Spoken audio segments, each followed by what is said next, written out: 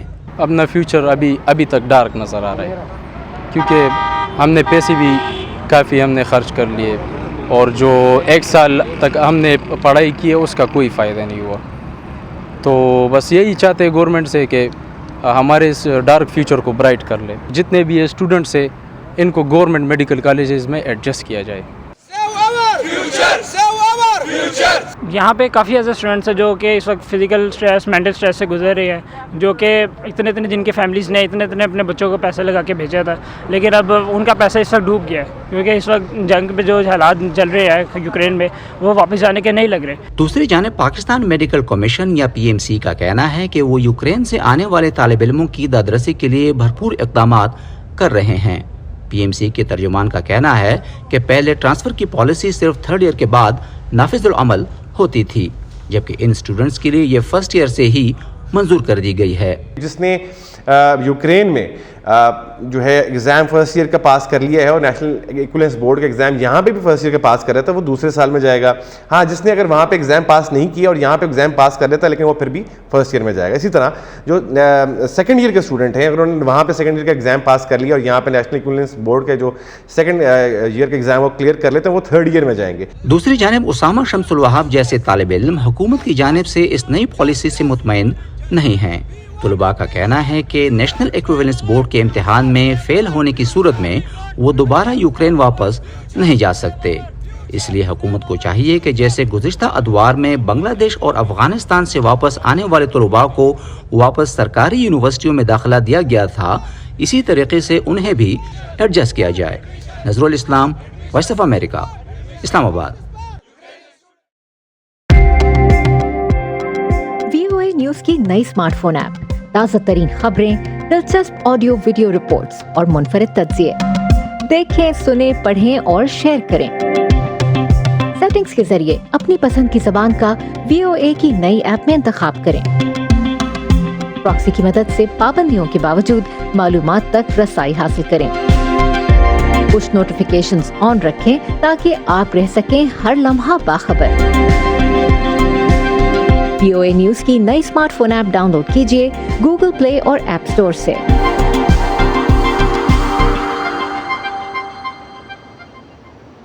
2018 میں بالی ووڈ میں اکشے کمار کی فلم پیڈ مین بہت مقبول ہوئی تھی۔ اس سے ملتا جلتا ایک کردار بھارت کے زیر انتظام کشمیر میں حقیقی زندگی میں کام کر رہا ہے۔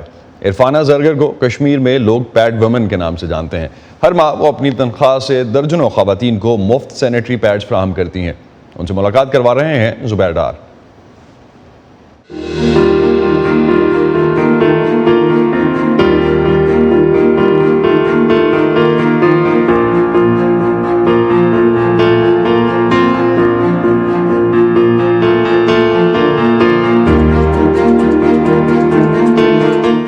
ایکچولی میرے فادر کی ڈیتھ ہو گئی تھی 2013 میں، تو میرا ایک ڈریم بن گیا کہ میں اپنے فادر کے لیے کچھ کروں۔ میں اپنے بابا کو پراؤڈ فیل کراؤں کہ اس کا مطلب 3 بیٹے ہیں، 2 بیٹے نہیں ہیں۔ میں اس کی بیٹی ہوں بٹ بیٹے سے کم نہیں ہوں، کیونکہ جب میرے فادر کی ڈیتھ ہو گئی، ایون کہ میں اپنے بردرس کو نہیں بول پاتی تھی، اپنی بھابھی کو نہیں بول پاتی، ایون کہ اپنی مدر کو بھی نہیں بول پاتی، کیونکہ میرے فادر میرے لیے یہ سینیٹری نیپکنز بائی کرتے تھے مارکیٹ سے۔ اور میں نے اس چیز میں مطلب جب ان کی ڈیتھ ہو گئی تھی کتنا فیس کیا ہے، یہ میں اور میرا خدا جانتا ہے۔ جو فیل میں نے اس ٹائم کیا نا، میں نہیں چاہتی ہوں کہ کوئی اور لڑکی ویسا کچھ فیل کرے۔ سٹارٹ میں نے 2014 سے کیا تھا۔ آسان تو کوئی کام نہیں ہوتا ہے، میرے خیال سے میرے لیے وہ بہت ہی زیادہ ٹف تھا اس ٹائم، لیکن پھر میری اچھا زیادہ بڑھ گئی کیونکہ لوگوں نے بڑا اپریشیٹ کیا اس کام کو. سٹارٹنگ میں نے جب یہ کام کیا تھا لوگ تو بہت ہی امپریس ہو گئے. نو ڈاؤٹ کہ کہیں پہ مجھے ٹرولز بھی ہوتے تھے, بٹ اب مجھے لگ رہا ہے کہ اس کام کی وجہ سے نا مجھے اب بہت زیادہ مطلب پریشانی ہو رہی ہے, کیونکہ اتنا لڑکے نہیں اس کو مطلب ٹرول کرتے ہیں جتنی اب لڑکیاں اس کو ٹرول کرنے لگی. دیکھیے مطلب جو بھی مطلب عورتیں یہاں پہ ہوتی ہیں, بہت ساری بیچارے آدھوں کے فادر ہوتے ہیں وہ سلائی مارتے ہیں, آدھوں کے بیچاروں کے شاپ ہوتے ہیں وہ دن میں 100 روپے کماتے ہیں, تو وہ کہاں اپنی 4 بیٹیوں کو یہ چیزیں لا سکتے ہیں. مجھے لگتا ہے کہ گورنمنٹ کو ایسا کچھ انیشیٹو لینا چاہیے جس میں مطلب غریب لڑکیوں کے لیے بہت زیادہ کم ریٹ میں ہو جائے. میں یہ نہیں بولوں گی کہ فری میں ہو جائے, بہت زیادہ کم ریٹ میں ہونا چاہیے تاکہ ان کو بھی فیسلٹی یہ ملنا چاہیے. کچھ سائٹس ہیں میرے پاس جہاں سے مجھے روز کالز آتے ہیں, کیونکہ اب میں نے وہ فکسڈ رکھے ہیں. میں وہاں پہ جاتی ہوں 2 مہینے کے بعد, 1 منتھ کے بعد, 3 مہینے کے بعد, لیکن اب مجھے اور بھی کالز آتے ہیں. لیکن مجھے نہیں لگتا ہے میں اتنا افورڈ کر پاؤں گی کیونکہ میری اپنی بھی فیملی ہے. میری سیلری سے یہ ہاف سیلری جاتی ہیں. ہاف سیلری میں اپنے ممی اور خود کے لیے خرچہ کرتی ہوں اور ہاف میں لوگوں کے لیے دیتی ہوں, اور اس میں بہت خوش ہوں.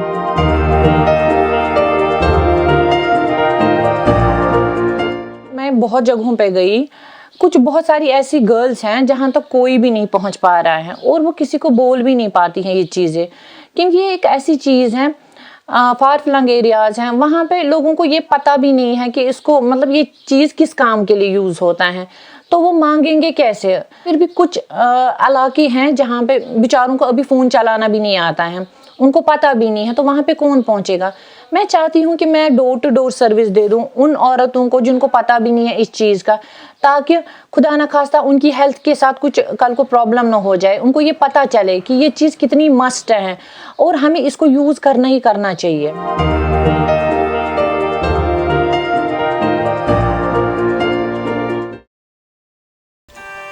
امریکہ, جو ملک ہے خوابوں کا, اپنے خوابوں کو حقیقت بنانے والوں کا,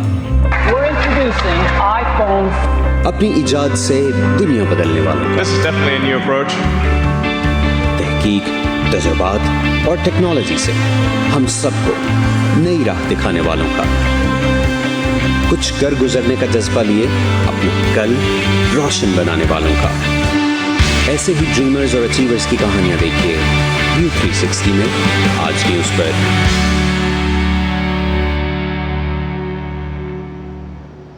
ماہرین معیشت کا اندازہ ہے کہ دنیا میں ٹیکنالوجی کے شعبے میں ہونے والی ترقی سے 2030 تک صرف مینوفیکچرنگ ہی کے شعبے سے دنیا بھر میں 2 کروڑ نوکریاں ختم ہو جائیں گی. لیکن جیسے جیسے دنیا میں نئی ٹیکنالوجی آ رہی ہے اور بہت سے روایتی پیشے ختم ہوتے جا رہے ہیں, ملازمتوں کے ایسے مواقع بھی پیدا ہو رہے ہیں جن کا ماضی میں کوئی وجود نہیں تھا.